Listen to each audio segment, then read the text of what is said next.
Bon dia, bona tarda, bona nit. Al sisè episodi de la Barra del Bàsquet tenim amb nosaltres el Marc Castillo, un enamorat del bàsquet que toca diferents tecles d'aquest esport. Scouting per un equip japonès, comentarista de la Lliga U22, tertulià RAC1, analista de vídeos al retrolador de Selco, un projecte personal al qual s'han apuntat més de 1.000 persones i al llarg de la seva carrera també ha sigut entrenador i director tècnic.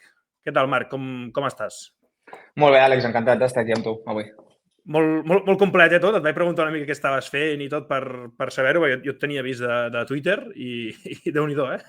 Sí. Bueno, ho parlo moltes vegades amb la gent que em pregunta i que em diu i sempre arribes a la mateixa conclusió. Per poder viure del bàsquet has de sumar de 300 fonts diferents i bueno, has d'estar una miqueta a lo que vagi sortint, anar fent camí, però sí, és una miqueta bogeria tot plegat. Sí, això, bueno, amb els convidats que hem anat tenint ja han sigut de diferents àmbits, tots relacionats amb el bàsquet, i aquest és un punt en comú, no? Que al final és molt difícil poder viure del bàsquet, sobretot si no arribes a... Bueno, en cas d'entrenadors, per exemple, doncs, si no arribes a CB o hi ha categories molt professionals, és complicat de combinar. Sempre m'agrada també començar explicant una mica la relació amb el convidat, que en el teu cas no ens havíem ficat cara en cara, però sí que vam parlar per Twitter, ho vaig veure l'altre dia, per missatge directe fa uns anys, perquè vaig fer un article de la sortida del Pedro Martínez del Baxi Manresa i vaig citar un tuit teu que literalment deies que havies gaudit fortíssim amb el joc dels manresans i que t'havia semblat un fenomen cultural del joc. Veig que som dos enamorats de Pedro Martínez aquí, eh? Sí. Jo hi tinc molta admiració personal amb el Pedro, perquè al final crec que el que dèiem és un entrenador molt capaç de generar cultura, un model de joc, un estil que pots reconèixer a tots els equips dels que va i que crec que a més crea tendència, que lluny de ser un entrenador que vagi amb la seva llibreta i que s'hagi quedat enrere, perquè ja fa molts anys que entrena, ha sigut capaç d'anar evolucionant, mantenir sempre aquest esperit de curiositat i ser capaç de veure de moltes fonts i mantenir-se sempre en avantguarda de bàsquet a nivell de conceptes i després, clar, metodològicament és una bestiesa perquè allà on va és capaç d'implantar tot allò que proposa. Sí, aquí a Manresa l'hem tingut en 3 etapes diferents i, de fet, això que deies de l'evolució, clar, de l'últim any que va marxar, el primer que va arribar a Llom, se van passar, no sé si 15-16 anys i realment l'equip o sigui, l'estil de joc i tot va canviar moltíssim, vull dir que... Però, bueno, és l'única manera, no?, amb els anys que porta, que si no t'adaptes a tots aquests...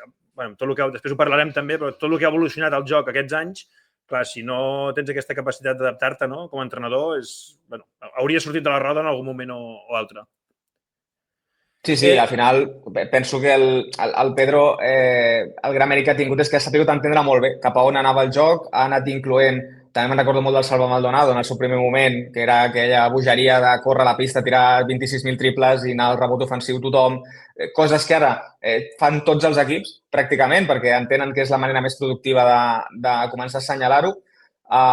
I ells jo crec que van obrir una miqueta de camí en aquest sentit i moltes vegades me'n recordo molt d'ell perquè a més amb el Salva Maldonado sí que havíem coincidit també a seleccions catalanes i quan el sents parlar veus una persona molt senzilla en el tracte, molt fàcil de parlar absolutament de tot però que té aquella visió un puntet inclús talibà d'aferrar-se molt a allò que pensa que és el camí a seguir i que bueno, té aquest caràcter també per saber-ho implantar, això de la gent de Badalona. Sí, exacte. Sí, no, i al final també és el que dius, no? Que vull dir que tu pots tenir una idea, però també el gran mèrit, diguéssim, és que els jugadors se la creguin, no? Sobretot quan vas una mica contracorrent o... És el que dius, no? Ara que un equip digui anem a jugar ràpid, moltes possessions, tir de 3, doncs al final tots els jugadors ja estan acostumats a més o menys a jugar així, és més fàcil. Però clar, això fa 5 o 6 anys, hòstia, no és... Ni pels jugadors ni inclús per l'afició, Jo penso a vegades amb l'afició del club que si els resultats t'acompanyen és més fàcil, però si no t'acompanyen també a vegades la gent pot tendir a dir, ostres, és que jugar d'aquesta manera és molt maco però no guanyem, no? I bueno, has de ser atrevit, sí.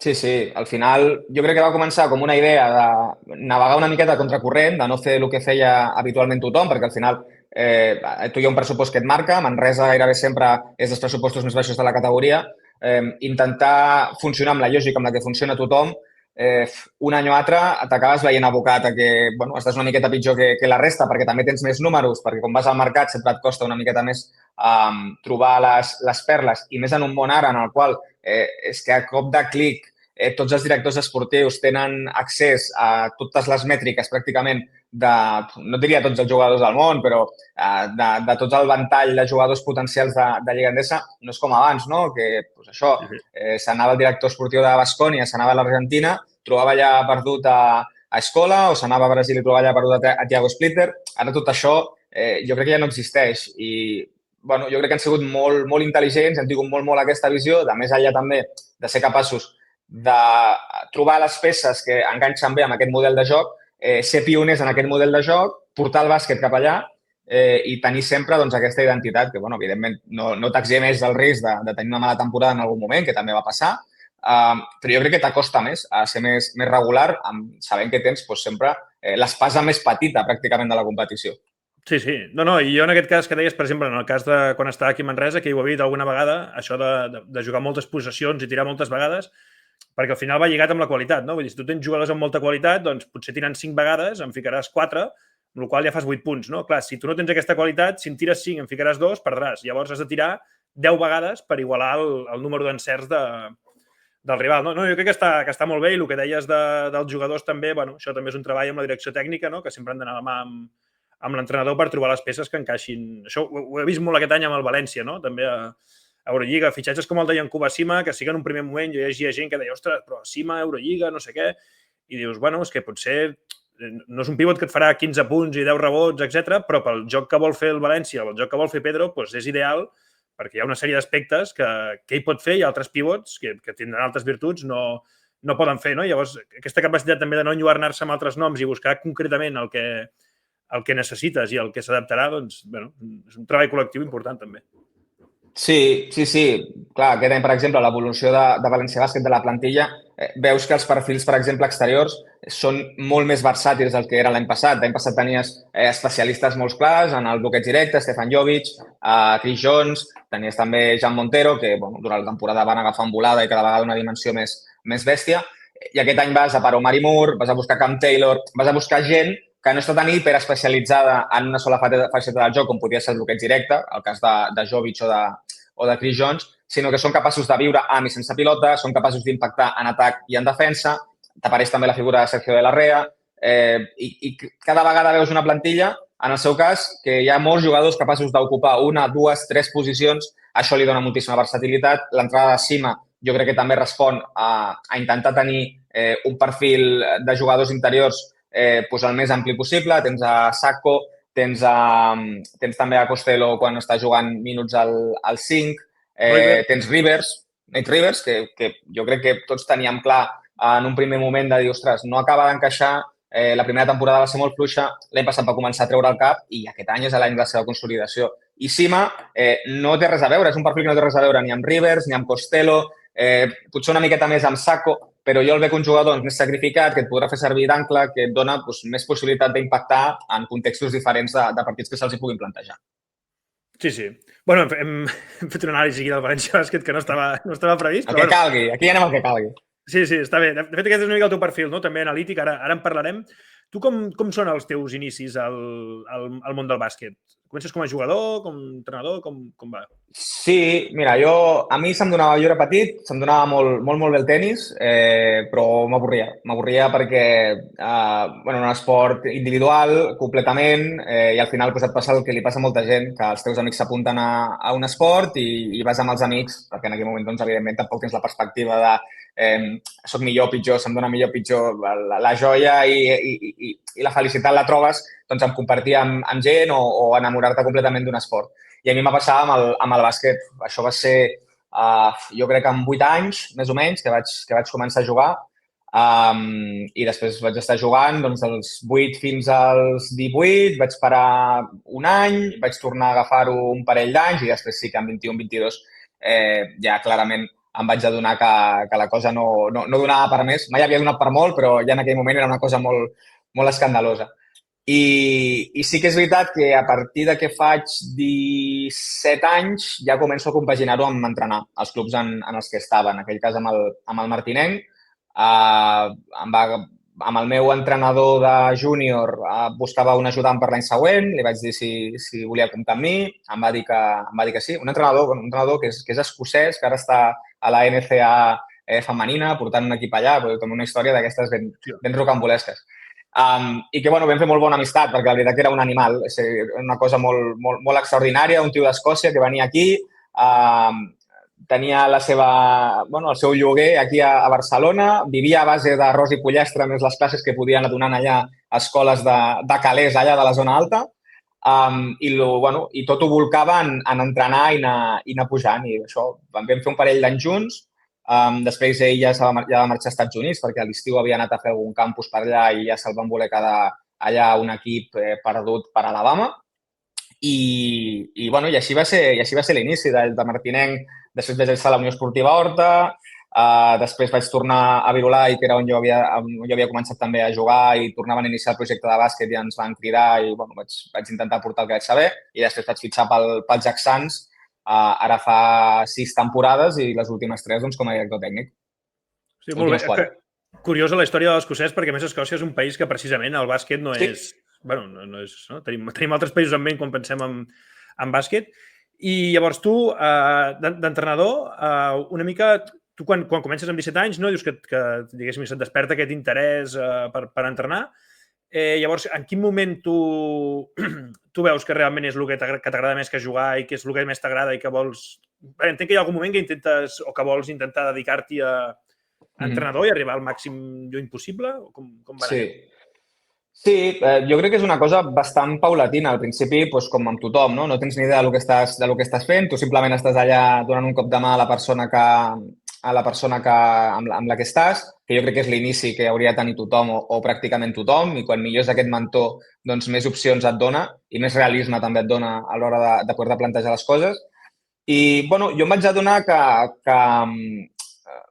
creia que podia impactar molt més a la vida de la gent que estava entrenant i a nivell de tot el que era el món del bàsquet, em vaig donar compte que podia impactar molt més, que podia tenir més oportunitats, que trobava espais en els quals hi havia creixement i coses per fer.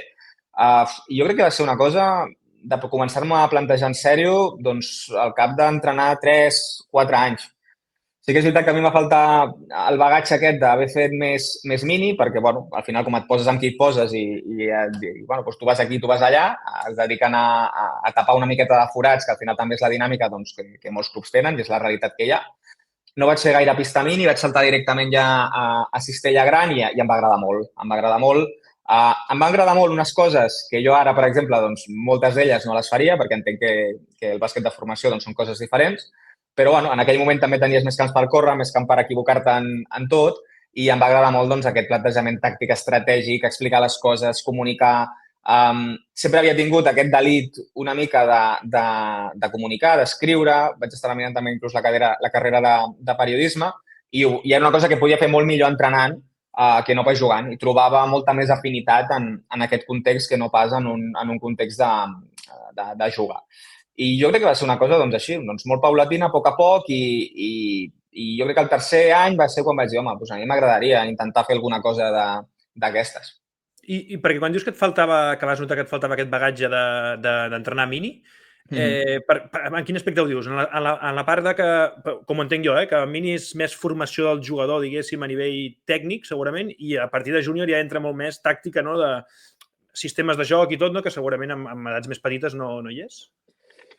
Sí, o sigui, jo crec que el gran mèrit del mini, que jo ja et dic, en aquell moment, a més, ja per l'estructura pròpia dels cursos de la federació, ja està pensat perquè primer has de fer a nivell 0, que t'habilitava per entrenar fins a mini, ara ho han ampliat algunes categories més allà, però ja tirava per aquí. I jo me'n recordo que aquell curs, que a més el vaig fer amb el Joan Florit, que ara està al Barça allà d'entrenador ajudant i que ara també, de fet, és el que porta tot el tema de formació de la federació. Jo recordo de no haver sapigut, i ara amb el temps d'adonar-me, de no haver sapigut aprofitar una miqueta més el que era, perquè per mi era com, jo això ho he de fer perquè realment el que jo vull entrenar és l'altre, no? Però a mi em sembla que el mini el que et dona és haver de baixar molt a l'essència del bàsquet, a l'essència del concepte que expliques, a l'essència de tot, perquè allò que et trobes davant són nanos que són, en molts casos, ampolles buides o pràcticament buides. Això que et porta? Doncs et porta a haver d'adaptar el missatge, a haver d'explicar un concepte per un nano que no té cap mena de bagatge i que no té cap mena de context. I tu ho has de posar pràcticament tot. Construir els gestos. Aquests gestos que construeixes, després portar-los a la realitat de que es troben al cap de setmana. Que tingui un ús, que tingui una coherència, que allò que li estàs ensenyant, a més de servir-li al cap de setmana, també li pugui servir en la seva etapa de formació, inclús si arribés a sènior o el que sigui. Llavors, tota aquesta deconstrucció que moltes vegades, a més, recau en nanos superjoves perquè són unes hores les que s'acostumen a fer els entrenaments de mini, que són primeres hores de la tarda. Per tant, gent que ja tingui la seva feina, doncs pot ser que tingui problemes per arribar a les 5 de la tarda a poder entrenar.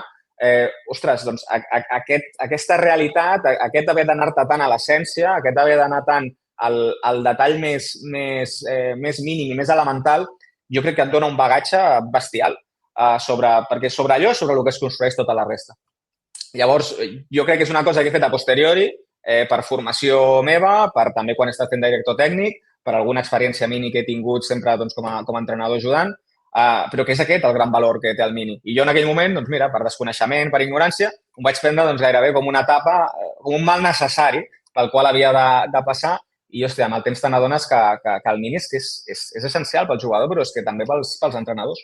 Clar, és quan fiques les bases de tot, no? Els bàsics, no? Que quan ja estàs a júnior o, evidentment, a sènior, hi ha coses que ja no les pots ensenyar perquè, en teoria, ja les han de saber, no?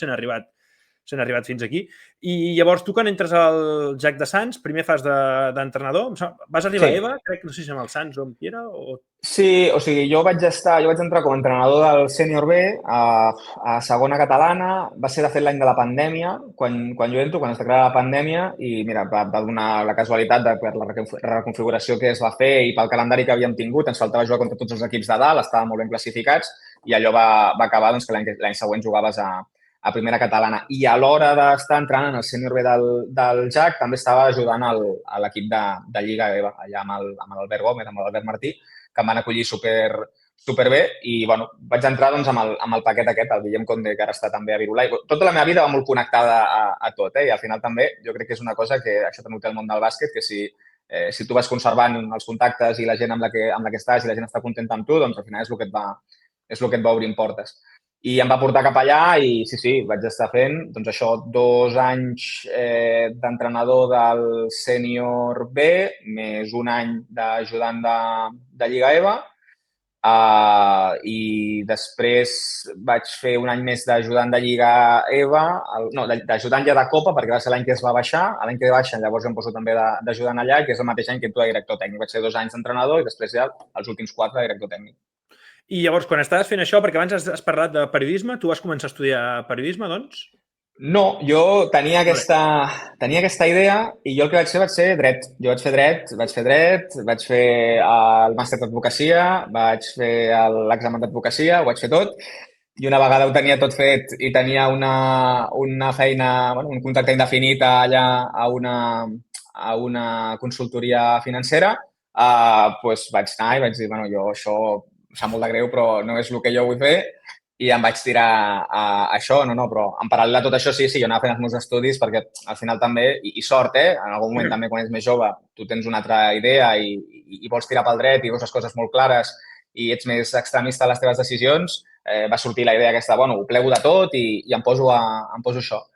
Però ma mare sempre em va dir molt, m'ho va deixar molt clar, em va dir, tu fes el teu, després faràs el que vulguis fer, però sempre tingues aquesta opció de poder tornar a la teva formació, allò que et dona un valor i que no et vegis de dir, ostres, i ara jo on vaig perquè això que jo pensava que anava a sortir segur, doncs no surt. I la veritat que molt agraït perquè més enllà de tot plegat és una carrera que et dona molta visió en molts aspectes de la vida, et dona molta visió a l'hora de poder-te després manegar, sembla una tonteria també, però després a l'hora de mateixament ser autònom i gestionar-me l'administració, coses que per mi són molt senzilles i molt intuitives perquè les he estat fent durant 3 anys, després veus a la gent i dius, hòstia, és que és un drama. Cada cop que m'arriba una notificació d'Hisenda, em sembla que aquí m'estan demanant que faci la danza de la lluvia multiplicada per 6 i no sé com fer-ho. I llavors sí, o sigui, va ser així. Jo vaig fer tot el bagatge. Quan jo ho tenia tot fet, llavors vaig dir, vale, doncs ara sí, ara intento dedicar-me a allò que m'agrada. Bueno, però està bé, jo crec que el que dius, no? Haver-ho acabat també per això, perquè si d'aquí uns anys o quan sigui, doncs, pel que sigui has de deixar el món del bàsquet o vols deixar-ho o el que sigui, doncs tenir Sí. almenys no? un lloc on tornar i una professió on tornar i tenir aquest... Jo crec que aquesta xarxa de seguretat va bé, sobretot en un món tan complicat i clar, també entenc que els 3 primers anys que dius que treballaves i ho combinaves amb entrenar, també és per lo que dèiem al principi, no? del tema econòmic, de que el bàsquet al final és molt complicat. Vull dir, ni que tu diguis, em tiro a lo boig a provar-ho i viure només... Vull dir, fer només això, clar, econòmicament, si només fas d'entrenador, bueno, és pràcticament inviable viure d'això.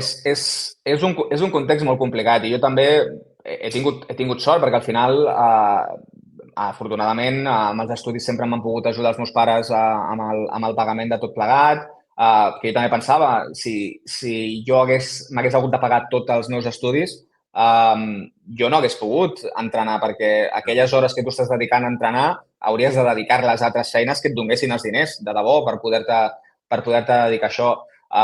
Llavors, és un camí que és el meu, que evidentment doncs, t'obliga a estar a 1000 llocs alhora, a acabar de treballar i anar-te a entrenar i això vol dir sortir de casa a les 7:30 del matí i no tornar a casa fins a les 11. Si t'ha quedat alguna cosa a l'oficina, doncs l'hauràs de fer en aquell moment. Bueno, doncs t'obliga a uns esforços, no? Però ja el simple fet per com està estructurat, per la precarització que té tot plegat, ja t'obliga gairebé a partir d'una posició de privilegi des del qual doncs, jo sí, he pogut seguir les meves intuïcions, seguir allò que pensava que havia de fer, però perquè també tenia la possibilitat de poder-ho fer. Llavors, bueno, sí, és una cosa que realment mereix una repensada, perquè aquesta realitat que jo explico, que la té molta gent, també hi ha molta gent que té la realitat que explico també, de dir que jo no em puc dedicar a entrenar perquè he d'invertir aquestes hores en intentar aconseguir més calés i hi ha feines que estan molt millor remunerades. Sí. I a sobre feines que estan millor remunerades, això segur, i l'altre també els horaris, no? Que dius que al final, ja parlant a nivell de conciliació familiar o amb amistats o tot, clar, tens una part dels caps de setmana la tens ocupada, normalment els entrenaments amb sènior i tot acostumen a ser això, a l'hora de sopar, diguéssim, de tot, vull dir, clar, que és difícil de combinar. I llavors tu passes a fer de director tècnic. Quines són una mica les funcions de director tècnic d'un club? Clar, Moltes, no? sí, tot, no? Una miqueta és tot. Al final ets l'embut final. Sempre que hi ha alguna cosa que no se sap molt bé per on cau, doncs t'acaba caient a tu. Sempre que hi ha alguna cosa que supera a l'entrenador per qualsevol motiu, doncs perquè la situació és complexa, perquè no és capaç de portar-la d'una altra manera, perquè necessita ajuda, perquè necessita guia, perquè la família directament es salta l'entrenador i passa a parlar amb tu d'alguna cosa. Llavors, fas una miqueta de tot. Això a nivell de gestió de famílies. Fas la gestió de les pistes, fas la gestió dels partits, fas la gestió de les línies competitives, fas la gestió de les línies socials. Clar, el cas del JAC penso que és bastant particular, perquè és un club que té 26 equips, que ha tingut els últims anys, mentre he estat jo, ha tingut sempre les categories de preferent, que en molts casos ja venien de l'etapa anterior. Bueno, doncs, tens els equips de preferent, alhora tens un altre equip també per línia doncs, que no participa en aquestes categories de preferent, participa en categories de promoció en molts casos, però que mereixen, evidentment, la mateixa atenció, el mateix carinyo i el mateix doncs, intentar que les coses es facin ben fetes, sabent doncs, que, evidentment, no disposen de les mateixes condicions ni els hi pots donar els mateixos recursos, però intentar que les coses doncs, siguin el més raonables possible. I al final, jo sempre ho deia, em dóna la sensació de que pràcticament porto 2 clubs alhora, perquè són 2 clubs que funcionen de manera pràcticament paral·lela, que comparteixen les pistes, però que cadascú té la seva realitat competitiva, havies de muntar els doblatges entre els equips de competició, muntar els doblatges entre els equips de promoció, i tot això, al final, què passa? Doncs que t'acaba menjant el temps per lo que hauria d'estar un director tècnic o director esportiu, que hauria de ser doncs, per estar amb els entrenadors, per participar de la seva formació, per guiar-los, per intentar mantenir una línia de joc que sigui comuna, per intentar mantenir uns conceptes, bueno, que això seria el que penso que hauria de ser, però al final tota la feina burocràtica de gestió el dia a dia del club se t'acaba menjant i tens la sensació doncs, això, que no arribes a res i que bueno, la feina és intentar que el club passi el dia següent i passi el dia següent i passi el dia següent. Llavors, és aquesta una mica la realitat del JAC, que jo crec que és compartida amb molts dels clubs de Catalunya, cadascun les seves problemàtiques, perquè també ho dèiem, en el nostre cas, doncs sí, són molts equips a gestionar. Un altre director tècnic et dirà, jo tinc problemes per trobar nanos pels equips, perquè no els omplo. Clar, aquest problema, per exemple, no el tinc jo. El JAC et dirà, no, és que nosaltres hem de pagar un dineral, gairebé 100.000 euros a l'any de pistes, i això els clubs de poble no ho tenen. Bueno, sí, però els clubs de poble no tenen igual accés a la bossa de jugadors que tens tu, que estàs aquí col·locat al costat de Barcelona. Llavors, bueno, són situacions complexes. Clar. Clar, sí, sí. No, clar, va lligat una mica amb el que deies també de la precarització, no, del món del bàsquet en general, no, que al final aquesta funció que tu deies, si en un món ideal entenc que tu faries de director tècnic, això que deies amb els entrenadors, la línia de joc, etc. I hi hauria una altra persona que pogués encarregar-se de tots aquests temes més burocràtics i tot, però clar, al final els recursos són els que són, no? I s'ha de fer una mica tot. Comentaves al principi el tema... tot aquest temps que fas de director tècnic, entenc que ja no ho combines amb ser entrenador, no? O sí? Vaig portar un parell d'equips. En els dos casos, doncs, perquè o les opcions que hi havia com a entrenador no m'acabaven de convèncer, llavors vaig decidir agafar-ho jo, o perquè a mitja temporada va haver la necessitat de que jo ho agafés perquè hi havia alguna incompatibilitat d'algun dels entrenadors. Però no, en principi jo ja intentava quedar-me lliure perquè al final la temporada és llarga, van passar moltes coses i també t'interessa tenir aquest marge, doncs que en cas de que et toqués, doncs poder baixar a pista i poder tenir, entre cometes, una dinàmica normal amb qualsevol dels equips. I l'altre tema que volia comentar, que has comentat al principi, això de les famílies, no, que es saltaven els entrenadors i tot. Ahir estava escoltant un altre podcast, una entrevista al Pepe Lasso, que ell deia que, exactament no sé com ho deia, però que el problema d'aquí a Espanya era que els pares s'agafaven la carrera esportiva dels jugadors com si fos seva una mica i, saps? O sigui, que no els deixaven com a espai amb ells i que es ficaven molt en temes de... Bueno, el típic, no? És del meu fill jugar poc, hauria de jugar més, bueno, totes aquestes coses. Com has viscut tota aquesta part? També una mica si has vist alguna evolució positiva o negativa en els últims anys i tant com quan eres més entrenador com des del punt de vista del director tècnic. Bueno, clar, jo crec que els últims anys la gestió ha anat sent cada vegada una miqueta més complicada perquè jo crec que tothom té molt... O sigui, hi ha una part important en general, en tots els àmbits, que es confon l'accés a informació amb tenir una opinió informada. O sigui, una cosa és que tu tinguis al teu abast la capacitat de rebre molts inputs, de rebre moltes opinions, de rebre molta informació, però aquesta informació que tu puguis tenir l'has de poder amanir amb un criteri. I aquest criteri només te'l dona el fet d'estar treballant en això i haver vist i haver-te vist en situacions com aquesta o com la que s'estigui tractant en aquell moment en altres situacions. I a partir d'aquí doncs, podré prendre decisions, però que estiguin basades en una mescla entre el que és el criteri donat de l'experiència i després, evidentment, amb la informació que es pugui tenir. Llavors, això què et dona? Doncs una situació bastant complexa a nivell de famílies.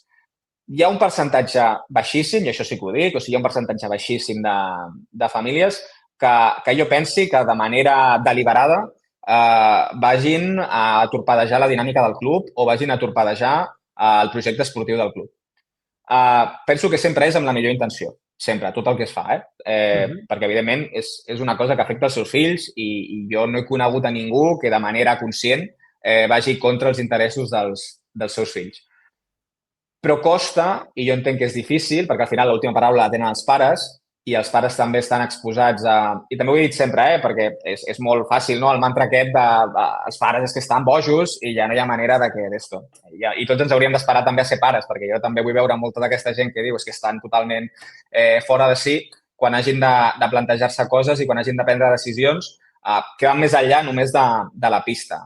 Perquè jo crec que es fa difícil la gestió perquè també pensen com impacta dintre l'autoestima dels seus fills, com impacta dintre les experiències que puguin tenir, com impacta dintre de que donar-li la millor oportunitat possible perquè pugui gaudir al màxim de tot allò que et pot donar el bàsquet, que jo crec que aquest moment de màxims en el que ens movem a nivell de societat també es reflexa en això, que tothom vol ser el més de lo millor i accedir a tota la possibilitat que tingui, que és una cosa molt legítima, però que hem de saber mesurar i saber també entendre que si tothom està en aquesta dinàmica és molt difícil poder coordinar qualsevol projecte que no sigui purament individual, perquè aquí hi ha molts interessos contraposats i ho deia moltes vegades prenem decisions que no poden, a nivell de club que no poden ser bones per tots els equips, decisions a nivell d'equip que no poden ser bones per tots els jugadors Llavors és complicat. I jo crec que és una cosa que s'ha anat erosionant, que cada cop ha sigut més difícil de gestionar. També la dinàmica del dia a dia et va portant a que tu també, i això també és una cosa meva, vas més desgastat i amb menys forces per poder afrontar segons quines converses i segons quines realitats, i allò que igual quan vaig començar ho hagués agafat d'una altra manera, doncs ara ja era una cosa que m'acaba pesant molt més, no? Llavors, jo crec que sí, que hi ha hagut una degradació, que hauríem d'intentar reequilibrar una miqueta el paper dels entrenadors, respectar-los una miqueta més, sobretot tenint en compte que és gent que ho fa això per amor a l'arte, pràcticament, perquè d'aquí ningú sortirà milionari. Sort tens si pràcticament no perds diners entre una cosa i l'altra. Però bueno, intentar donar-li també el pes que tenen i adonar-se que el continu moviment, el buscar sempre la millor opció, l'intentar anar sempre a màxims, a la perfecció absoluta, a intentar col·locar el nano en el lloc i moment adequat en cada moment és molt complicat. És molt complicat. Jo crec que ens hem anat a uns màxims que són molt difícils de sostenir i que hauríem de tenir clar tots plegats, perquè en aquest buscar els màxims jo crec que hem perdut els mínims i gairebé hi ha moltes dinàmiques de les quals doncs, val tot i bueno, jo crec que primer s'hauria de tenir molt clar què és el mínim comú denominador i a partir d'aquí mirar a veure què més es pot fer, però jo tornaria a buscar aquests mínims i que tot tingués clar què és l'essencial, què és l'important. Que al final que és que el nen es formi i aprengui, no? També, entenc que els pares s'hi fiquen més també quan són més petits, vull dir que entenc que sènior ja suposo que... Bueno, m'ho imagino, no sé, jo tampoc tinc fills, però m'imagino que si el nen ja té 20 anys i està al sènior, tampoc... Potser aquesta projecció que feien de que amb 10 anys de que vull que el meu fill tingui el millor i faci el màxim perquè arribi a ser professional i jugar a NBA o el que sigui, que això ja amb els anys entenc que ja ho vas veient, no?, la realitat i no sé, jo penso en el meu cas, no? Quan jo jugava, doncs el meu pare hi va haver un moment, no? Vam jugar contra el Ricky Rubio, per exemple, un cop, i clar, ja veies de dir, hòstia, el meu fill és una altra cosa, saps? O sigui, pot ser bo el que siguis, però hòstia, aquí hi ha gent que ja és vull dir que no... Sí. I que amb els anys suposo que també es deu als pares... No sé si això passa, que vas veient que amb els anys s'hi fiquen menys o no, es va mantenint. Sí, també hi ha una doble vessant a tot això. També els nanos també es van formant i van agafar la seva pròpia personalitat i són els primers que no volen que els pares intervinguin. És una cosa que va de més a menys, perquè evidentment també doncs, els pares van tenint menys influència i també deixen que els nanos prenguin les seves decisions. En general, també hi ha casos que no, però en general és això. Però sí, al final jo crec que el fet, molts nanos que juguen a categories altes, com aquesta situació que tu m'has vist, tu veus molt clarament en un partit que és Barça o Penya contra el JAC o contra l'Hospitalet o contra el CESE, que habitualment disposem de generacions doncs, que no és el perfil de jugador que acabes veient després a la Lliga U22 o que acabes veient a tercera FEP quan encara són cadets o quan són júniors. És una cosa molt diferent. Llavors, això jo crec que ajuda una miqueta a ubicar tothom. Però, bueno, sí que en el món aquest de el que podria ser, com és tan ampli, o sigui, com realment tu et pots imaginar la història de dir, no, però si el meu nano ara va a aquest equip, els dona aquest punt de competitivitat perquè justament li falta aquesta qualitat que jo crec que necessiten i en comptes de perdre de 40 contra el Barça, doncs poden estar per competir-li algun partit. Bueno, com el món aquest del easy, doncs hi caben tantes coses. És difícil. L'essencial és el que tu deies, o sigui, que el nano estigui ben entrenat, que estigui progressant, que pugui tenir un context idoni perquè es pugui desenvolupar, que l'ambient del grup sigui sa, i això ho pots trobar a totes les categories. O sigui, això ho pots trobar a totes les categories. Però he vist històries de gent que força molt la màquina per jugar a la categoria X o Y, pensant-se que allò és el millor i l'única cosa que val. I, bueno, hi ha moltes categories precisament per això, però l'essencial jo crec que és el que estàvem comentant, que el nano estigui content, que estigui respectat, que estigui ben entrenat i que tingui un paper que li permeti desenvolupar-se com a jugador. Sí. I després ja arribarà on hagi d'arribar. Vull dir, al final això és el que dius, tampoc es pot forçar. Vull dir, si tens Vull dir, al final la qualitat, no? Hi ha coses que són una mica, que es poden treballar, evidentment, no? Però hi ha unes qualitats, jo crec que bàsiques, que són una mica innates. Llavors l'has de treballar molt o poc, però vull dir, si ets un Doncic, evidentment has de treballar moltíssim i tot, però, hòstia, segurament arribarà molt amunt. Si ets jo, amb les qualitats que tenia, ja em pots entrenar molt bé i em pots portar amb la gent més exigent, el que tu vulguis, que donaré pel que donaré. No hi ha més. Sí, si el Mohamed Dabone, en comptes d'haver anat directament al Barça, resulta que apareix a la penya Fragatina, a l'any següent, de veure aquelles condicions físiques, o inclús sense acabar la temporada, tots els equips de cantera CB s'haguessin interessat per ell, perquè estem parlant d'un jugador doncs diferent, no? Llavors, bueno, doncs, en aquesta búsqueda d'intentar que sempre tothom tingui les millors oportunitats, doncs jo crec que ens perdem una mica i bueno, és un debat complicat. És un debat complicat. Sí, no entenc. I aquest any has deixat, bueno, em vas dir fa un mes, no? Has fet la transició, has deixat aquesta posició de director tècnic. Una mica cremat per aquesta part, també, pel que he vist ara. Bueno, deu ser diversos motius, no entenc?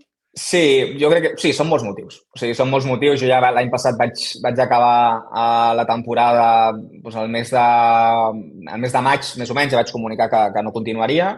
Els hi vaig donar de fet, els hi vaig donar fins al mes de març de l'any següent perquè trobessin substitut. Jo no em volia encarregar de la preparació de la següent temporada, ja havia fet aquesta última a la que estem ara, i jo el que no volia era encarregar-me ja de la següent, però també entenc que és una posició complicada i que a vegades costa d'omplir i també volia que tingués l'oportunitat de trobar algú amb qui se sentís còmode i que no acabessin amb algú, doncs, bueno, perquè és que no tenim a ningú, doncs haurem de posar una persona.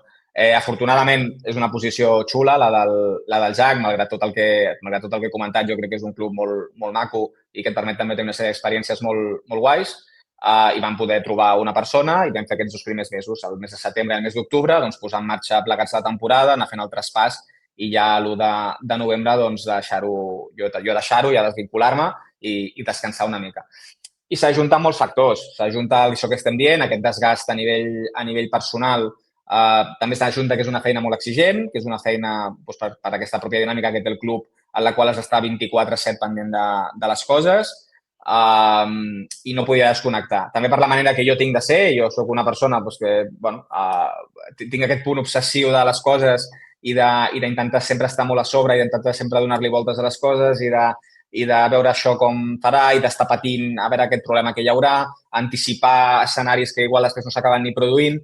Però, clar, això quan ho tens en una sola feina i tu tens una parcel·la molt tancada, doncs ho pots anar dominant. Quan, entre cometes, el desastre pot venir des de qualsevol banda, de 26 equips, 300 esportistes, 600 pares, és molt difícil, perquè el teu cap no para. El teu cap no para. I jo vaig veure que no era ja més compatible perquè jo també volia fer altres coses i volia estar millor. Llavors, va ser tot això, una mescla d'això, de cremar de la dinàmica de la gestió, de cremar de la meva gestió pròpia de la situació i amb això vaig tirar. Vale, no, sí, de fet, tenies altres projectes, que era aquí és on volia entrar. Twitter, no? És una part que, pel que he anat veient, és clau una mica per entendre el que estàs fent ara, que ara explicarem tot el Substack. Tens més de 30.000 seguidors i ets un referent a la xarxa. Bueno, jo això ho vaig conèixer, no? Ara explicaràs una mica com ha sigut la teva història, però jo el que he vist des de fora és que tu ja de fa un temps penjaves talls de vídeos d'equips ACB, Eurolliga, etc de diferents jugades, no? El Corte Iverson, no sé què... Bueno, l'últim que vaig veure, per exemple, va ser el del Luka Múrcia que vas fer contra el Lleida. Sí.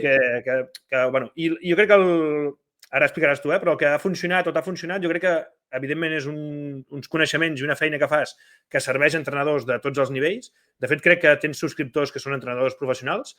Sí. I, a part, per gent com jo, que som aficionats i no tenim aquest coneixement tàctic i tot, que ho fas d'una manera molt amena, molt clara, que inclús gent que no tenim, ja et dic, jo no he sigut mai entrenador, però, ostres, veig com m'expliques les jugades, com d'allò, i dic, hòstia, vale, doncs ja entenc el que fan, entenc d'allò, vull dir que crec que aquesta és una part de l'èxit. Però, bueno, explica't una mica com ha anat tot aquest creixement a Twitter, perquè, hòstia, 30.000 seguidors en bàsquet no s'aconsegueixen fàcil, Sí, bueno, jo crec que ha sigut una miqueta conseqüència de tot aquest camí que comentes. Jo vaig començar a penjar vídeos el 2017, quan Sito Alonso entra al Barça,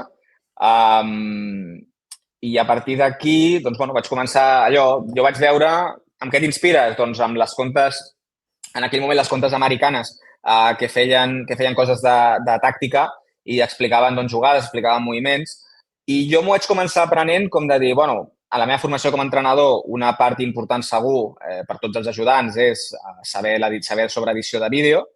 I vaig dir, bueno, doncs és una cosa amb la que no em farà pas nosa saber més coses o saber-ho ubicar i treballar diversos formats. Ho feia de manera super rudimentària, ho feia de fet amb el Mac, agafava frames i llavors els editava per fora per posar els globus de text, llavors agafava el frame aquell i el posava dintre del vídeo, o sigui, ho feia doncs, com bonament sabia i autodidacta total, no? I vaig començar així, 2017, vaig començar doncs això, a penjar coses sueltes, a penjar opinions, a penjar això i poquet a poc doncs vas creixent.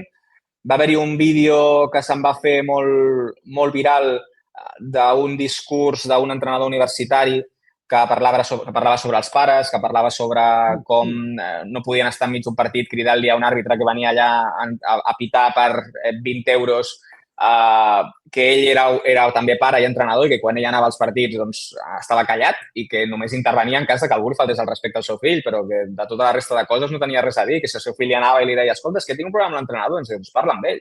No ho sé, això és cosa teva, això és una cosa que has d'anar fent tu. I això doncs, va tenir com molt de boom, va sortir a Twitter, vam posar al Mundo Deportiu, vam posar allà, i aquí va ser doncs, com realment va haver-hi un canvi i va començar a entrar una miqueta més de gent, però que tampoc era ben bé el públic el que anava dirigit això. Però bueno, a nivell de números doncs, va començar a tenir una miqueta més de volum. I això, els números criden els números i era més fàcil que la gent s'acabés fent seguidora de la compte de Twitter.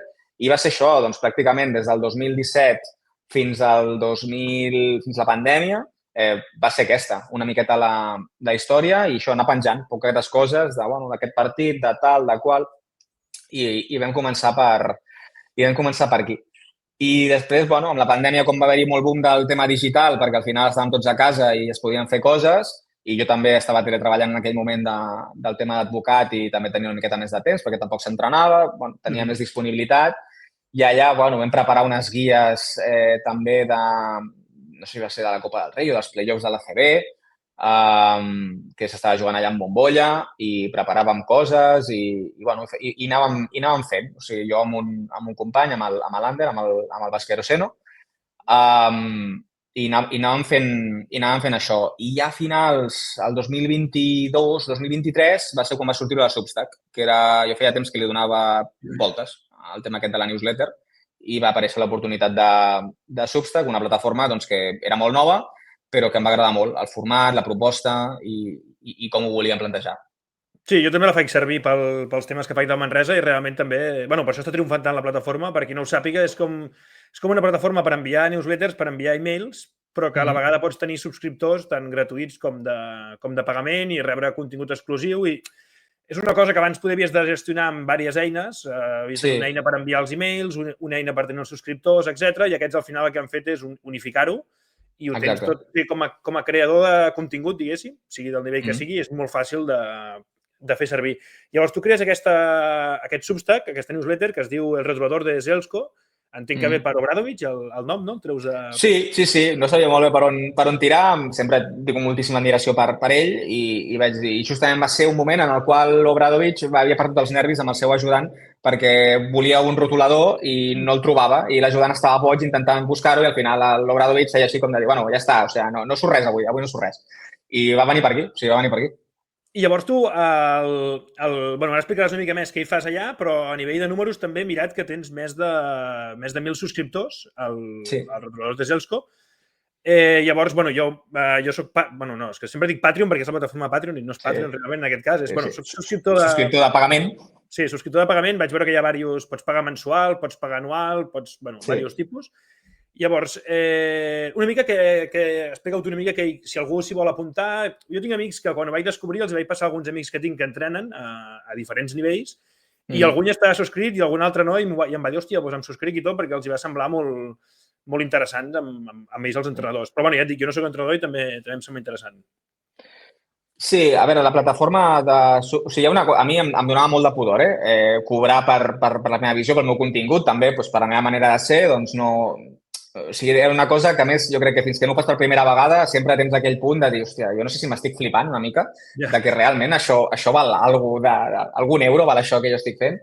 Però, bueno, a l'hora de plantejar-ho, obrir-ho, la rebuda va ser bastant bona, la gent va dir, bueno, doncs bé, i al final, per exemple, l'Ander, que és el Vasqueroseno, és un tio que sempre ha tingut molt clar també el seu camí i m'ha ajudat molt en això, perquè ell estava a Patreon abans de que jo comencés amb el de Substack, va començar a gravar pels continguts, va ser el que em va animar a fer les guies doncs que també les vam comercialitzar d'alguna manera. I jo sempre ho feia tot gratis i ella em va dir, bueno, però és que també hi ha un punt, i jo crec que tenia molta raó en això, també estàs comprant temps. O sigui, en el moment en el qual tu perceps diners per això, tu pots justificar a tu mateix, dintre la teva pròpia vida, pots justificar treure temps d'altres coses que et permeten portar menjar a casa per dedicar-ho a això, perquè també t'està donant un rendiment econòmic. Llavors, bueno, jo m'ho vaig plantejar d'aquesta manera. Vaig dir, mira, hi haurà un contingut que estarà sempre obert, que serà el de Twitter, que serà el que vaig penjant, ara també estic a Instagram, però que jo intento tenir cura doncs, que hi hagi una periodicitat, doncs, si no diària, gairebé diària, que sempre hi hagi algun contingut obert. I després vaig dir, bueno, i aquest contingut especialitzat que sempre he volgut fer, que també vaig estar fent en l'última etapa abans d'obrir el Substack, o inclús quan estava ja amb les dues coses, que era quan els fils de Twitter funcionaven molt bé, que això ja no és així perquè l'algoritme ha mort i jo ja no entenc X, no entenc res, però bueno, ara, en aquell moment allò funcionava superbé.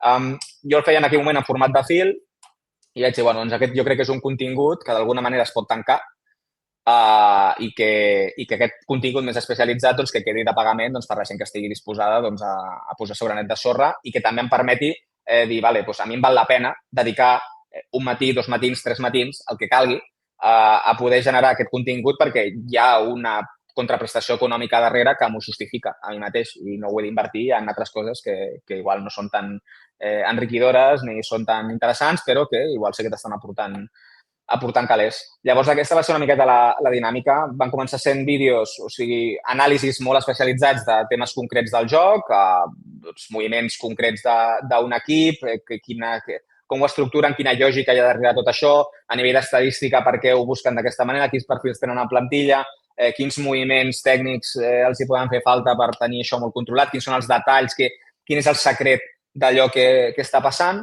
I després també doncs, anar penjant playbooks de tots els equips. Com després he tingut també formació en temes de scouting, per a mi és una cosa que la puc fer de manera no ràpida, perquè al final el temps l'has d'estar dedicant igual, però sí de manera molt àgil, ho puc anar fent. Llavors, bueno, és una mescla d'això. Tenen, no sé, ara deuen anar a vora 60, 70 playbooks que hi ha allà penjats, i a més, doncs, anàlisis que es van penjant, doncs, jo què sé, dels últims partits de Xavi Pasqual, ara vaig parlar també de València Bàsquet, també per això que parlàvem abans, no és que jo sàpiga de molt, és que justament fa poques setmanes vaig estar mirant i vaig estar pensant a veure quina lògica hi havia darrere de tot això. Perquè, llavors, perdona, bueno, contingut variat. Playbooks són com un repositori de totes les de sistemes i jugades, no? Sí. Que fan un equip en concret, no? Sí, són vídeos de 10 minuts en el qual jo, per les diferents fases de joc de cadascun dels equips que s'analitzen, doncs les jugades que veig que apareixen amb més volum o que poden tenir un interès especial per com estan dissenyades, les agrupo totes en aquests vídeos de 10 minuts, estan categoritzades dintre del vídeo, doncs això, segons situació de joc, si són per bloquejos indirectes, si són per bloquejos directes, en situacions de transició, si són de banda, si són de fons, si són després de temps mort, si són contra zona. I això et dona un ordre i hi ha molts entrenadors d'aquest nivell que estem comentant, entrenadors que estiguin a base, júniors, entrenadors que estiguin portant equips de sènior de categories més modestes, de categories més altes, doncs allà poden trobar idees. Al final la gràcia és que tu t'ho adaptis a la teva realitat, no vagis allà a fer stay pick and roll amb un infantil, per molt que vagis en un playbook de l'Obradovic, però bueno, si tu allà veus una idea sobre el mà a mà o sobre el desenvolupament de l'1 contra 1 que en el teu infantil de primer, de segon any, segons l'etapa a la que estiguis de desenvolupament, et pot servir, doncs mira, collonut. Clar, perfecte, aquesta és la gràcia. I llavors, tot això t'ha obert, bueno, a part de donar-te un sustent econòmic, no, diguéssim, de tenir regularment cada mes un número de subscriptors, t'ha obert portes a nivell laboral, no? Perquè vaig veure que això que comentaves dels fils de Twitter va haver un temps que ho vas fer per l'Eurolliga, si no m'equivoco, també per Gigantes del bàsquet, i l'any passat vas estar de comentarista a Movistar dels partits de l'ACB.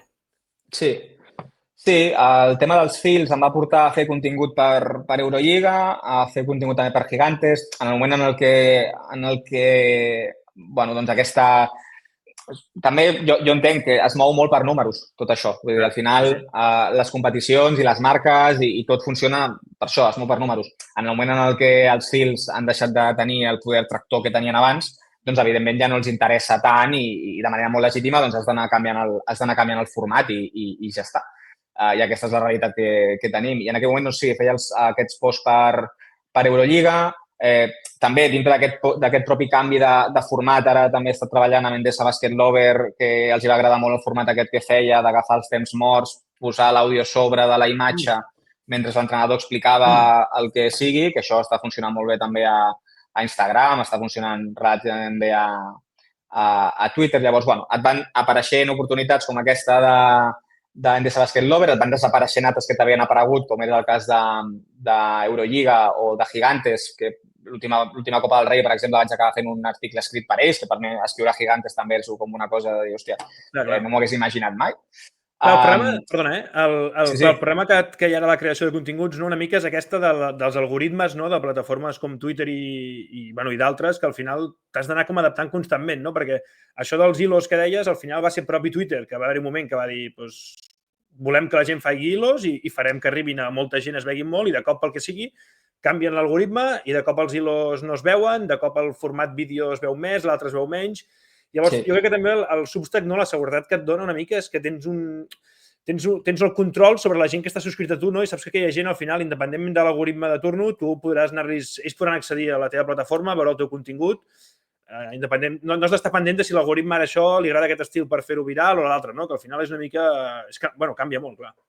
Exacte. Sí, al final jo sempre veig que Twitter és com si de sobte te'n vas al mar i dintre del mar tu li has de dir a tots els peixos que hi ha al mar, escolteu, veniu cap aquí. I en el cas de Substack és gairebé com una piscifactoria, no? O sigui, tu saps qui hi ha per allà, tu saps que tu tiraràs allò allà i tu saps que allò arribarà, que tu agafaràs el teu sac de menjar i anirà per tothom i tothom hi tindrà accés. Llavors això et dona aquesta seguretat i no has d'estar fent segons quins invents estranys doncs per poder tenir més visibilitat, que al final, bueno, també ho dic, ho he dit sempre, a mi en aquell moment amb el tema dels fils m'afavoria, ara no afavoreix tant a la manera que jo tinc de plantejar-ho, perquè per molt que hi vulguis posar en un vídeo de 10-15 segons, que és el que et premia molt Twitter, no pots posar un anàlisi gaire desenvolupat. No, anàlisis i 15 segons... Clar, anàlisis i 15 segons ja són dos termes contradictoris. O sigui, clar, és això, és molt complicat.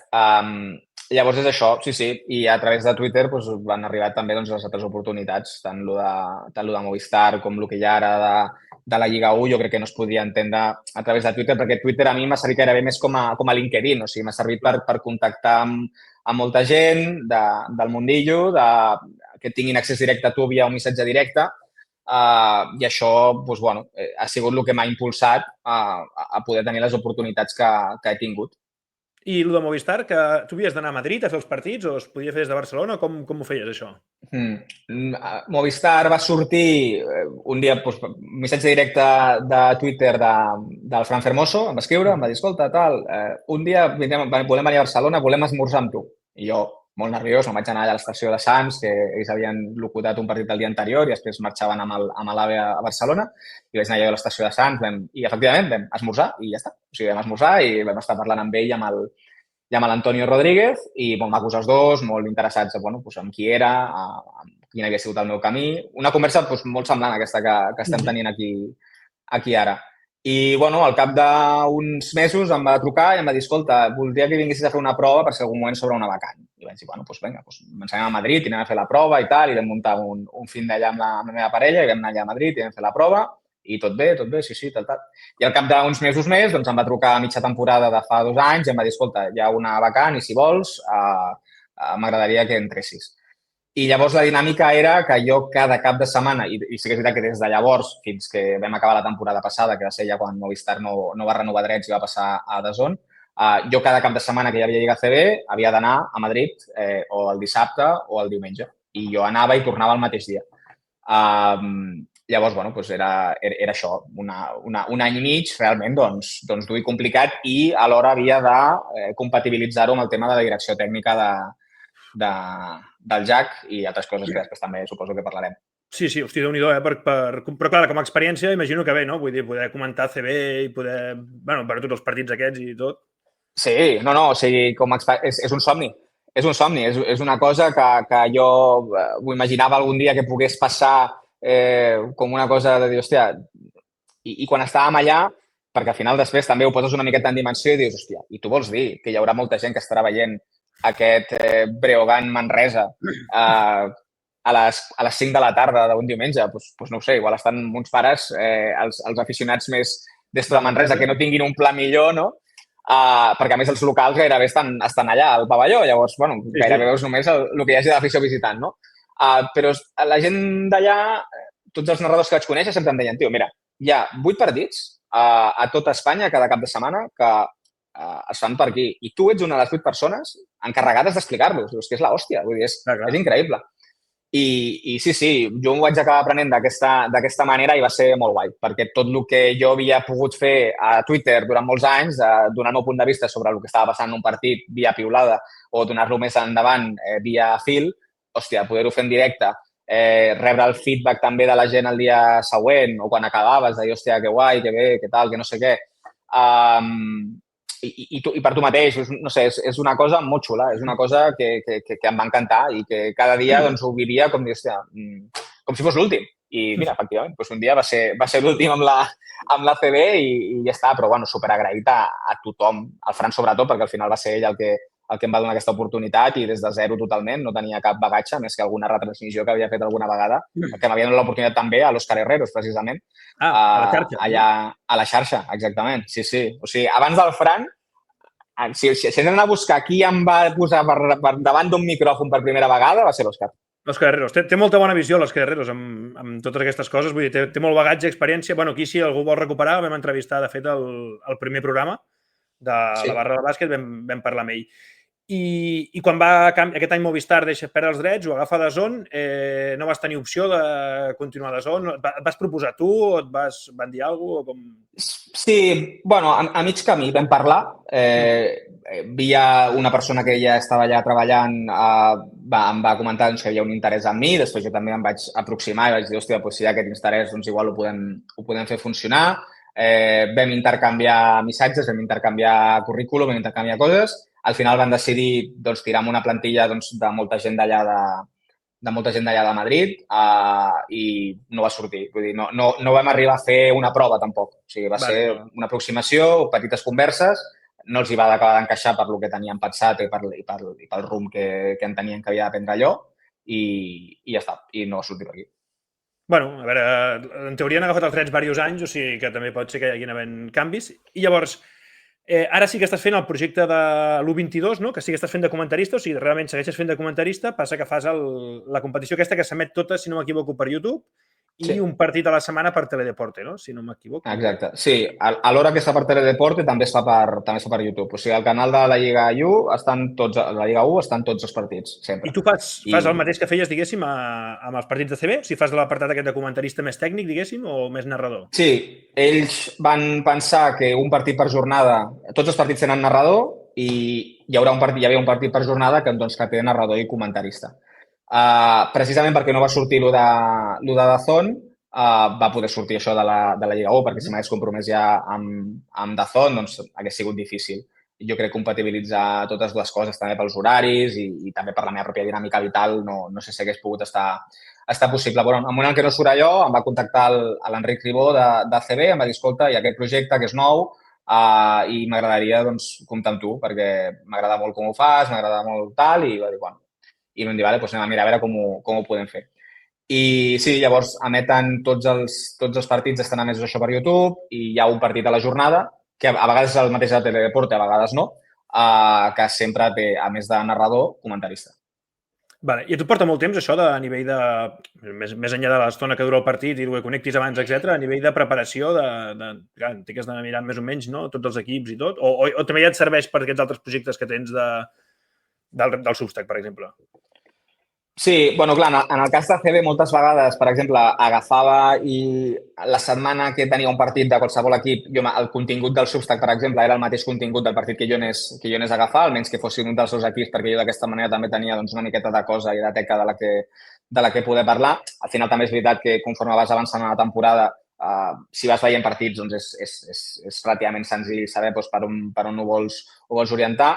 Però, bueno, sí, preparar-t'ho 3 horetes abans del partit, les 4 coses que vulguis parlar, tenir recursos també per si alguna cosa surt, o de tot el que vas preparant, que després utilitzes un 5%.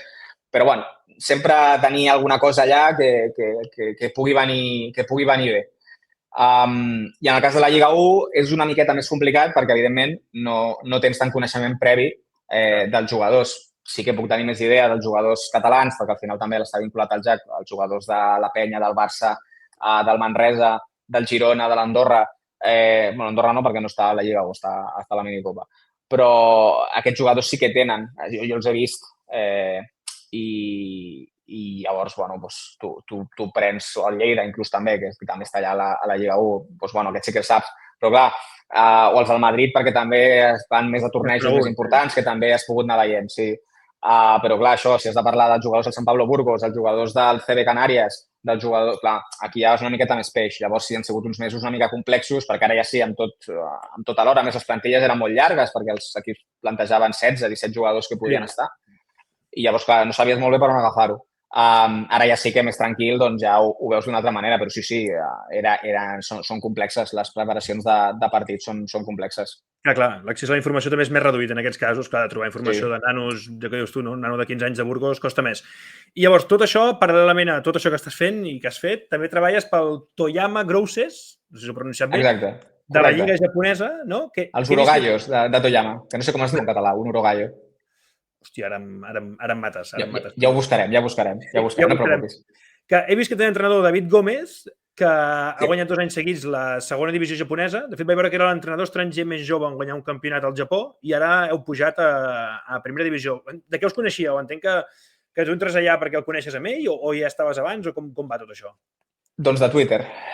De Twitter també, de veure'ns, de xerrar. El que ho va portar una miqueta tot més plegat va ser l'Ander, l'Ander Isosquiza, el Basquero Seno, que ja, també el pots portar un dia aquí, una miqueta de català també parla i és del País Basc, però fa molts anys que està aquí, viu aquí a Tarragona i bueno, plenament pràcticament.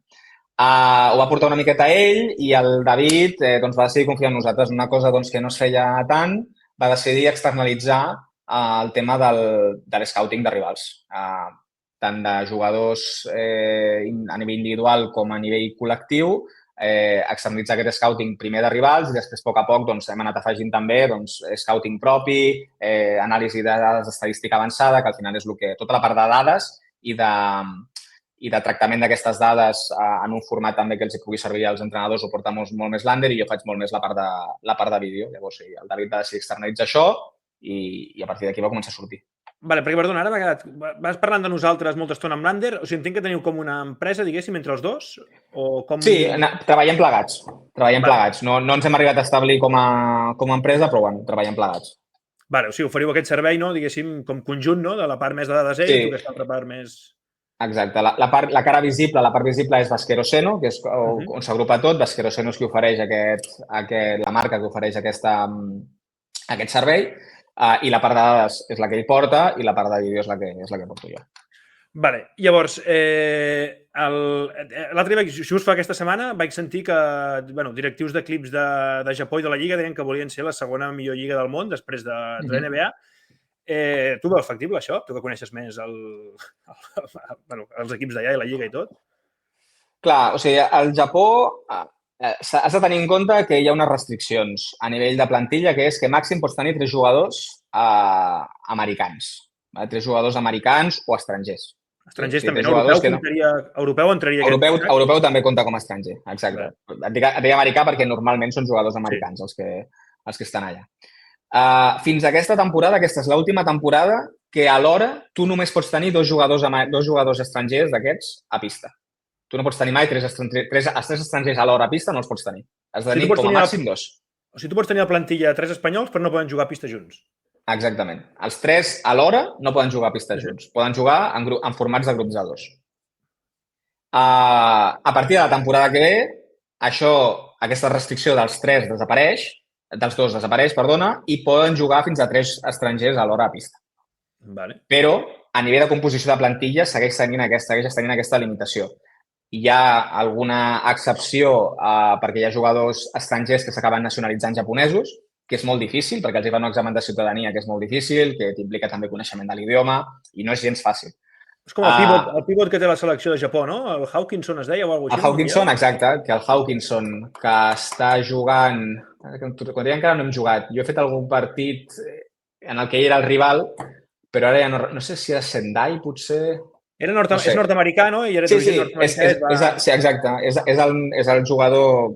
Clar, ell és nacionalitzat. Clar, un jugador en aquest format de competició, amb aquesta restricció que hi ha, tu ser l'equip que pots tenir realment pots tenir 3 estrangers a l'hora a pista abans de que caigui aquesta restricció, et dona un avantatge competitiu molt gran. Llavors, els jugadors que són capaços de treure l'examen de ciutadania són capaços de guanyar molts calés a Japó perquè, clar, automàticament et donen un salt de plantilla bestial. Llavors, que ells vulguin ser la millor lliga podrà ser, o de les millors lligues, podrà ser possible, jo crec, si aixequen alguna restricció més. Passa que ells també, la societat japonesa i els japonesos li donen molt de pes també a la seva identitat i al desenvolupament dels jugadors propis. Llavors, clar, jo no sé això com ho aconseguiran cavalgar. Clar, jo entenc que la norma aquesta va molt bé per potenciar jugadors japonesos perquè assegurar-te que tinguin minuts, protagonisme i tot, però clar, a la vegada això, ser la segona millor lliga del món és complicat, a no ser que el nivell del jugador japonès, però clar, això tampoc és una cosa ràpida, vull dir que evolucioni molt. Sí que hem vist, a mi la selecció japonesa, els últims campionats que l'he vist, m'ha agradat molt per... De fet, volia preguntar per això, per si la proposta ofensiva de joc, superràpid, molta mobilitat, és molt diferent l'estil de joc, perquè tu fas anàlisi dels equips, per exemple, d'Eurolliga, d'ACB, i llavors, per tema de scouting, entenc que també dels equips japonesos. És molt diferent l'estil de joc d'allà? Sí, no té res a veure. No té res a veure. Com juga la selecció amb com juguen la gran majoria dels equips no té res a veure. Jo crec que aquesta idea dels japonesos de jugar d'aquesta forma a nivell selecció obeeix molt allò que parlàvem al principi de sabent que tu disposes d'uns recursos humans força limitats. Si vas en el sentit de la corrent que va tothom, és complicat que tu puguis ser capaç de competir. Ara, si tu proposes una cosa que no proposa ningú més, doncs aquí a veure què passa. Perquè, clar, anar-te a pagar en el tu a tu en qualsevol selecció europea és molt complicat, però, clar, si tornem al partit en una mena de ruleta russa en el qual allò és tirs i corre i venga, i pressió, i ara això, i ara l'altre, i ara la zona, i ara... Clar, aquí, doncs, igual pots tenir alguna opció més. Si tu vas a veure un partit de la Lliga japonesa, el joc orbita molt al voltant dels jugadors estrangers, el format d'aquest jugador estranger que impacta més per com està configurat ara, tenint en compte que només pots tenir-ne 2 alhora, són pivots físics a grans trets, pivots físics que puguin fer el 4... Un Dumbuya, per exemple, que de fet ara està a Koshigaya, que és un equip de primera japonesa. Dumbuya és un perfil molt, molt, molt interessant per Japó. És el perfil de jugador, això, que et pot fer el 4, que a Japó també et podria fer el 5, que pot tirar la pilota a terra, que té certa autonomia amb el bot, que pot tirar, que pot jugar també a bloqueig directe, com a bloquejador. Bueno, doncs és aquest una mica. I clar, tot el joc va molt al voltant d'aquestes peces, perquè són molt més determinants que no els jugadors japonesos que pugui haver dintre la lliga. Clar. Sí, de fet, i el que sí que entenc és que a nivell econòmic és una lliga amb, bueno, és evident, no, amb molt potencial a l'hora de pagar aquests jugadors estrangers, perquè he estat mirant una mica per sobre la lliga. Bueno, de fet, vosaltres l'any passat, l'equip que feu scouting, guanyeu la segona divisió i vaig veure que teníeu Aaron White i Brock Motum, que són 2 jugadors que fa relativament poc estaven jugant a Eurolliga i estan a segona divisió japonesa. Entenc que és perquè... Jo m'imagino, de cara al jugador, que cobres molt bé, i el que deies tu, que al final tu pots... que el nivell competitiu és més baix que el d'Europa, amb la qual si aquí tu has d'entrenar molt i patir molt i jugar 5 minuts un jugador d'aquests, en canvi ja pots anar a jugar 30 i tirar-t'ho més o menys tot, fer punts i a sobre cobres bé... I cobrar més calés, sí. L'any passat teníem Aaron White, aquest any és quan hem fitxat a Brock Motum. Nosaltres fa 2 anys estàvem a Shiga Lakes, que és amb qui pugem i no continuem. Després de l'ascens, doncs es decideix no continuar. I llavors es fitxa per Toyama, i l'any passat tornem a pujar. Fa 2 anys teníem a Brock Motum a l'equip, allà a Xiga, l'any passat teníem a Aaron White i aquest any hem repescat a Brock Motum, que ara ja no està a Xiga, sinó que està amb nosaltres a Toyama. I també tenim a Yanis Moran, que era aquell pivot que va fer amb UCAM Múrcia. No? Exactament. Doncs ara també el tenim allà a l'equip. Sí, és exactament el que comentes, És un context en el qual doncs, és una miqueta més amable, menys exigent. Sobretot els partits físicament són una miqueta menys exigents perquè hi ha menys jugadors que siguin capaços realment d'exigir-te tant. Però sí que és veritat que el format de competició és bastant dur també perquè jugues dissabte i diumenge contra el mateix equip, a la mateixa pista. Ah, sí? Jugues els 2 partits seguits? Sí, això també a la gent li xoca molt. Pot ser que juguis també inclús diverses vegades contra un mateix equip perquè també és una mena de format de conferències. Però sí, tu jugues dissabte i diumenge, jugues contra el mateix equip a la mateixa pista.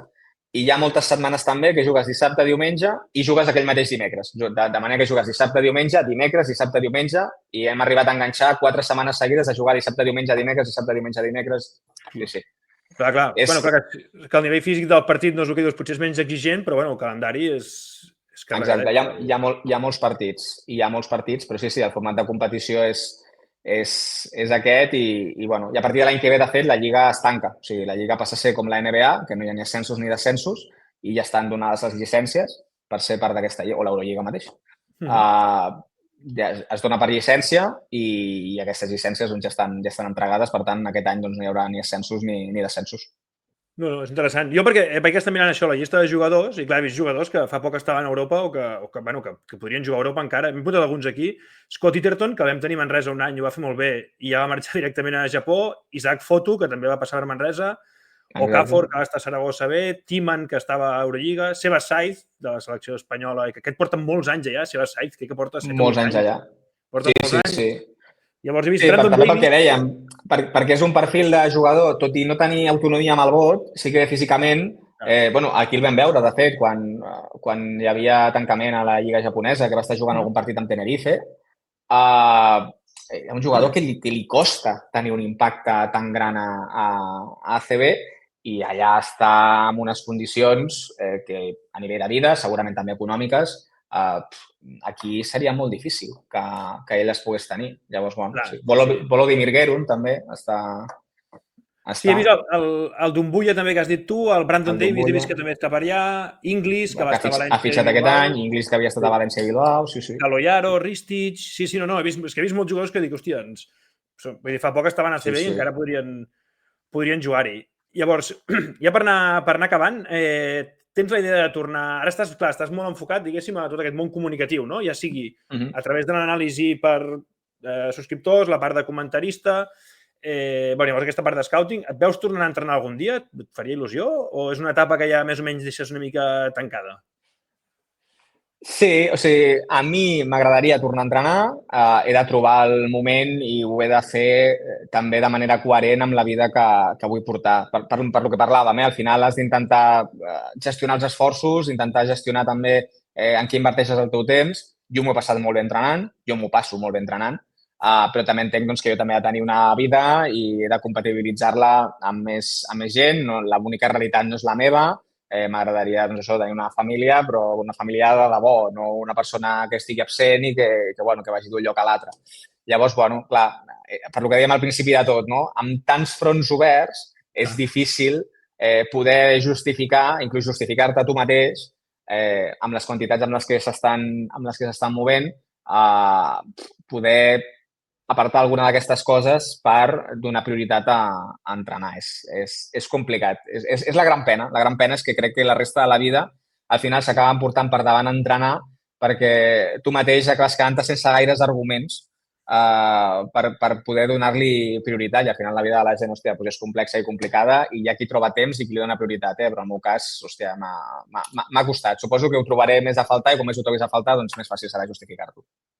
Sí, no, al final jo crec que és el que dius, que és molt complicat tot aquest món així, llavors trobar temps i prioritzar és difícil i hi ha qui prioritza una cosa i hi ha qui prioritza una altra, però si tu tens clar això, que vols trobar família, doncs sí, seria... Vull dir, trobar família, vull dir, formar una família, etc. O trobar-la, qui sap? Bueno, però vull dir que... Sí, però vull dir que d'allò... I ja per acabar, Entrenador, suposo que t'ho hem preguntat moltes vegades, però com que analitzes tants equips, tants libretos tàcticos, no? Entrenadors preferits o que més t'agraden o que has tingut de referent o que tu t'has fixat més per... No que siguin millors o pitjors, simplement que per tu diguis, ostres, doncs a mi m'agrada aquest estil o m'agrada el que fa aquest o no sé. Sí, que més influenciat m'hagi sentit, per mi Pedro i Saras són els dos entrenadors amb els que de les que més coses he tret i més afinitat sento. Obradovic, pel que ha sigut i per com també ha sigut capaç, penso, malgrat ara hagi dimitit a Partizan, per com ha sigut també capaç de mantenir-se en vanguarda en molts dels aspectes i haver sigut capaç de ser dominant en molts contextos diferents de realitat de bàsquet europeu. I per mi són ells dos. També Xavier Pasqual i Sito Alonso són dos entrenadors que jo també he tingut molt... O sigui, m'hi he fixat bastant. Però per mi aquests són aquests 5. Si hagués dit 5, per mi serien els 5 que més m'han influenciat o els que més m'he fixat, són aquests 5 segur. No, són bons noms tots. Bueno, clar, no esperava menys, no? I mira, ara per acabar, que és el tema d'Obradovic, que ha presentat la dimissió i tot, vaig veure tota la rebuda que li va fer als aficionats perquè es quedés, etc. I això em va fer pensar amb aquesta nova idea que hi ha a l'NBA, no? Que vol portar una competició, crear com una conferència d'NBA, una segona divisió d'NBA aquí a Europa, i que ja han dit, no?, que hi haurà ciutats com Manchester, Amsterdam, etc. Clar, i que, de fet, Lituània, Sèrbia i això queden fora, que es pot unir a tot aquest ambient. I com veus tu aquest aterratge a NBA? Jo, particularment, no ho veig clar precisament per això, no? Perquè jo, tot això que hi ha a Belgrat amb el bàsquet, tant amb l'Estrella Roja com el Partizan, Kaunas, etc., jo crec que els americans ho han vist i han dit, això amb el nostre coneixement, els nostres diners, ho podem replicar en format franquícia, que és el que fan ells, a tot arreu. Però jo no veig a Manchester o a Amsterdam que puguis canviar una cosa així, sí perquè sí, simplement perquè portis la marca NBA. Si portessis la NBA als jugadors, vens aquí amb els Lakers i evidentment ompliràs qualsevol pavelló. Però els Amsterdam Giants, simplement perquè porten el logo NBA, em costa de veure. Volia preguntar a tu, que és la meva opinió, però... Clar, jo crec que ells compten amb el públic també europeu de NBA, que existeix i és nodrit. Clar, aquí hauran ells de veure... Una de les coses també del fet d'haver estat implicat amb el naixement, entre cometes, de la Lliga 1 és que veus moltes coses, que és bastant interessant també, de veure com neix un projecte i de veure, doncs, això que dius, no? De dir, hòstia, tots els dubtes que hi poden haver al voltant, tota la reticència que hi ha d'un sector amb el que mai el convenceràs de que allò és una cosa que els hi pugui agradar i com intentar mantenir l'essència també de les coses, trobar el teu públic, crear un producte, crear una realitat que sigui nova. Clar, jo crec que agafar el format de franquícia i fer un corta i pega i posar-ho aquí a una ciutat europea, a mi no em sembla que sigui el camí. No em sembla que sigui el camí perquè jo crec que els europeus veiem el bàsquet en general. I quan dic els europeus em refereixo a la gent que consumeix majoritàriament bàsquet europeu. Es veu com una cosa també de sentiment, es veu com una cosa d'arrelament, es veu com una cosa... Tradició, no? També. Sí, tradició, exactament. I llavors tu no pots aproximar-te d'una manera hiperempresarial a tot això, o no hauries d'aproximar-te d'una manera hiperempresarial a tot això. Llavors, seguint aquesta mateixa lògica, jo crec que ells també són conscients d'això i saben que per tenir alguna possibilitat com a Lliga Europea, evidentment has de tenir els equips, has de tenir els jugadors bons, europeus, però també has de tenir identitat. Llavors, serà interessant veure si ells són capaços de generar aquests contextos d'identitat en països, com els que tu has dit, en el qual, en el cas de Regne Unit, hi ha una cultura molt minsa de bàsquet i hi ha un bagatge de quatre irreductibles que genial per ells i que té un mèrit que t'hi cagues, com el Neil, com l'entrenador aquest escocès del que parlàvem al principi de la xerrada. Però, clar, a Regne Unit hi ha el bagatge que hi ha. Llavors, hauran de veure com ho conjuguen. A mi se'm fa molt difícil pensar que si realment tenen l'oportunitat i la voluntat de desembarcar i d'intentar crear una alternativa a l'Eurolliga, puguin prescindir d'aquestes figures. Perquè jo crec que el bàsquet europeu no s'entén sense aquests equips i sense aquesta manera de concebir el bàsquet. I a més, als principis de segle ja va haver-hi un intent que, bueno, un any que va haver-hi 2 Final Fours, d'Eurolliga i la Superliga, que ja es van separar els grans equips i al final es van tornar a unificar perquè jo crec que el bàsquet europeu és un mercat que és el que és, diguéssim, que es pot mirar de generar més recursos, més mediàtic, etc, però és el que és. Llavors, si tu separes, encara és pitjor, perquè si fiques el Barça i el Madrid amb una, el Panathinaikos Olympiacos amb una altra, el Fenerbahçe... Hòstia, la gràcia és que estiguin tots els bons jugant entre ells, no? Perquè deien el Barça i el Madrid jugant a la BCL. Hòstia, però jo he vist el Manresa jugar a la BCL. I qui jugarà el Barça contra el, jo què sé, el Trento, que molt bé, però i a l'altre cantó estarà el Fenerbahçe i l'Olympiacos jugant contra, hòstia, no sé, els bons haurien de jugar I la tendència ha sigut la contrària. O sigui, tant en bàsquet com en futbol, la tendència ha sigut a unificar. És a dir, ara les Champions Leagues intenten que hi hagi aquest format de lliga en el qual hi hagi més partits que no només a les fases finals de partits entre equips importants. L'Eurolliga ha anat al format aquest de lliga amb tots els problemes que et pugui plantejar de calendari també amb la competició domèstica, també per intentar afavorir que hi hagi partits interessants cada setmana o 2 o 3 per setmana. I jo crec que hi ha el que deies de tradició, a l'imaginari del seguidor del Madrid o del Barça, el Panathinaikos és el Panathinaikos, no? O l'Olympiacos, o el Cesca. Estiguin millor aquella temporada o pitjor, la gent al Palau diu, hòstia, hi ha un Barça-Olympiacos. Hòstia, tam. Un Manchester City, que diuen que volen fer com un filial del City, hòstia, en futbol, vale, però en bàsquet és que no... Bueno, llavors hauries de ficar-hi això, jugadors molt bons, però tampoc perquè els bons de NBA, l'NBA se'ls quedarà allà, que per alguna cosa és el seu producte i és als Estats Units. Llavors... Exactament. I estem veient també el que costa fer plantilles ara, no? Vull dir, tampoc hi ha tant jugador aquí com per... de tant nivell com per fer tantes... Però bueno, ja es anirà veient, suposo. Sí, jo tinc l'esperança... Sí, és una incògnita total i absoluta.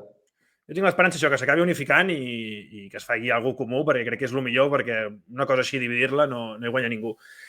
Bueno, doncs, ha sigut un plaer. No sé si hi ha alguna cosa més que vulguis comentar, que ens haguem deixat. No, jo... Perfecte, escolta, ha sigut obrir-me també i m'ha anat molt bé per fer repàs i bagatge, saps? Vull dir que també a vegades vas estar a pinyon i més amb una vida així que vaig a 32.000 coses, doncs mira, sentar-me un moment i reflexionar una mica sobre el que ha sigut el camí. I per situar-te, no? També una mica on estàs i què estàs fent. Sí, exacte, que a vegades no sé on estic, exacte. Vale, doncs perfecte. I a la gent això els recomanem que subscrivin al Retolador de Gelsko, sobretot si són entrenadors i si són gent aficionats del bàsquet que també tenen un interès per la part tàctica, jo crec que és bastant recomanable. Sí, allà els hi farem espai, que tirin al fondo, que queda lloc. Que queda lloc, no? Perfecte. Doncs moltes gràcies, Marc. A tu, per tot. Merci.